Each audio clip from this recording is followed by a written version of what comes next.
안녕하십니까. 저는 강남농법원의 김혜선 고문입니다. 오늘은 우리 정보수 농사님을 모시고 외국인 근로자의 권리구제에 대해서 한번 주제를 가지고 논의하도록 해보겠습니다. 우선 외국인 근로자의 권리구제 이거를 논하기 전에 외국인 근로자의 정의 그것부터 한번 설명해 주시죠. 예, 안녕하십니까. 공인노무사 정봉수입니다. 외국인 근로자라고 하면은 외국인과 근로자가 같이 이렇게 합쳐져 있는 말입니다. 외국인은 출입국관리법에 따라서 한국에서 체류할 수 있는 자격을 얻어야 됩니다. 여기서 또 근로자라고 하면은 일할 수 있는 권리를 얻어야 된다고 볼 수가 있습니다. 그래서 우리나라의 그 비자, 그러니까 출입관리법에 따른 비자를 받아야 되는데, 비자는 고용 비자는 E1에서부터 E9까지 있습니다. 그 외에 뭐 학생들은 D2에서 또 이제 공부를 하고 이제 어떤 파트타임으로 일주일에 20시간까지 일을 할 수 있는 부분이 있고, 또 이런 비자 같은 경우, F 비자 같은 경우는 그 F2가 체류 비자가 있고 F5가 장기 체류할 수 있는 그런 비자가 있습니다. 그래서 또 근로자라고 하면은 실제적으로 외국인은 출입국관리법에 따라서 이제 그 체류가 결정이 되고 체류가 가능한데, 근데 또 여기 외국인 근로자, 여기에서 근로자는 말이 있기 때문에 이제 한국인과 마찬가지로 일을 하고 돈을 벌고 또 생활을 영위하는 그런 사람들을 말합니다. 그래서 외국인 근로자는 그 출입관리법과 또 노동법이 같이 적용되는 그런 사람을 말을 하고 있습니다. 그러면 이 외국인 근로자는 우리가 생각할 때 그 단순 기능이 있고 또 전문 기능이 있고 또 동포 근로자들이 있습니다. 동포 근로자들이라는 거는 그 외국에 나가서 생활하다 보니까 한국 국적을 상실한 사람을 그 동포 근로자, 또 재외 뭐 동포라든가 아니면 뭐 이렇게 약간 뭐 동포도 이제 약간의 좀 차이가 있을 수가 있습니다. 그렇지만은 그 어떤 그 중국에 있는 그 조선족 이렇게 한국 동포들이 워낙 많기 때문에 뭐 대학교 학력이 그러니까 나오지 않은 이런 사람들 같은 경우는 그 방문 취업 H2로 이렇게 많이 들어오고, 아니면 저기 좀 대학교 학력이나 아니면 선진국에서 들어오는 이러한 이제 동포들은 F4 해가지고 재외 동포 비자를 받게 됩니다. 근데 사실 그 중국이나 동유럽 구소련 연방에 있던 이러한 동포들에 대한 좀 차별이 있었는데, 이 차별이 헌법재판소에 따라서 이 차별은 무효다 해가지고, 그래서 우리나라에서 그 중국 동포나 또 구소련 지역에 있는 교포들한테 굉장히 문호가 많이 개방되고 있습니다. 네, 그렇군요.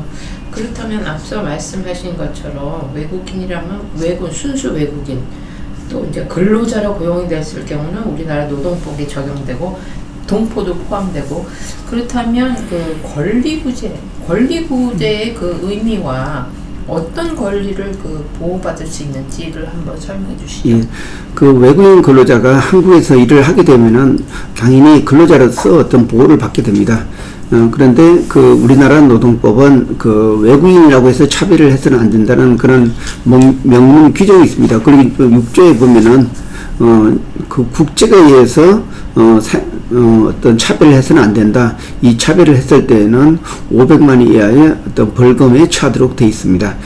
그리고 또 외국인 고용법이라고 단순 기능 근로자를 고용하는 이런 법령에서도 그 외국인 고용법 22조에 따르면 차별 금지가 있습니다. 그래서 어떤 외국인한 이유로 불합리한 차별을 해서는 안 된다, 뭐 이런 내용이라고 할 수가 있습니다.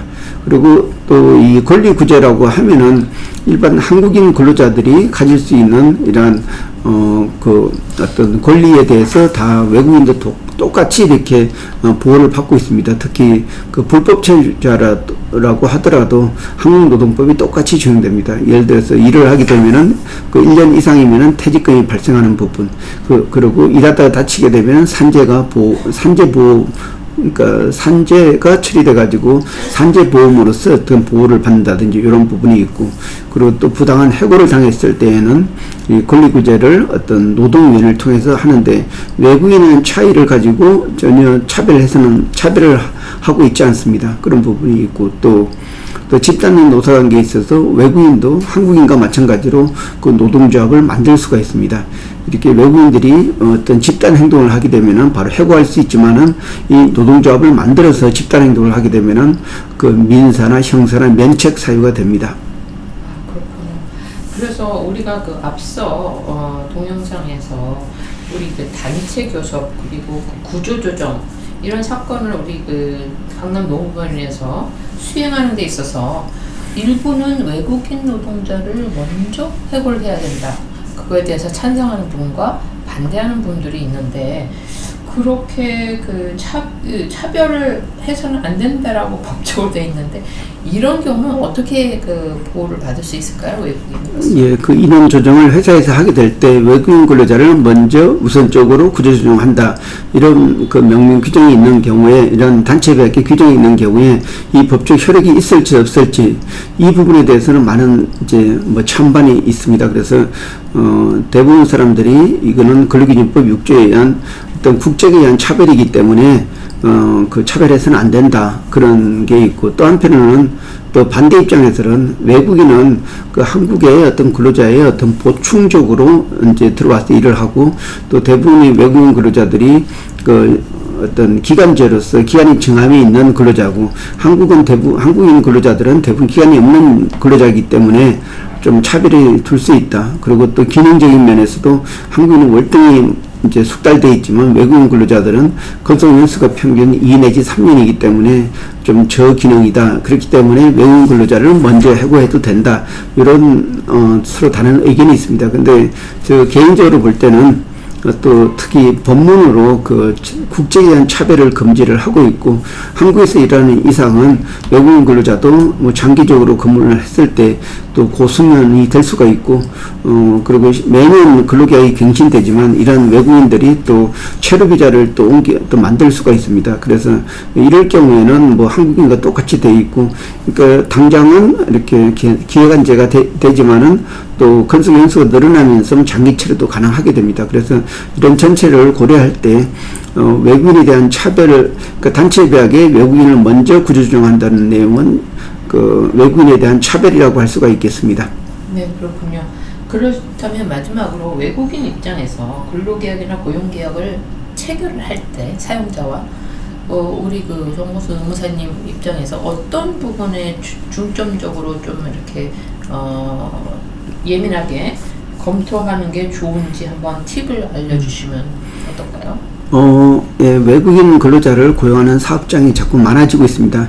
근데 그 외국인 근로자들은 대부분이 그 한국말을 제대로 못하고 하기 때문에, 그렇지만 또 영어에 대해서는 굉장히 잘하는 경우가 많이 있습니다. 그래서 또 한국인 그 사업주가 한글로 쓴 계약서를 외국인이 이해도 못하는데 사인을 해달라고 이렇게 하는 경우가 있습니다. 이럴 때는 그 외국인 근로자한테 하고 싶은 얘기는 자기가 이해 못하는 그런 내용에 대해서 사인해서는 절대 안 된다, 그런 내용이고, 그리고 또 근로계약 관련돼 가지고 구두계약도 효력은 있지만은 반드시 서면으로 작성해야지 나중에 도움을 받을 수 있다.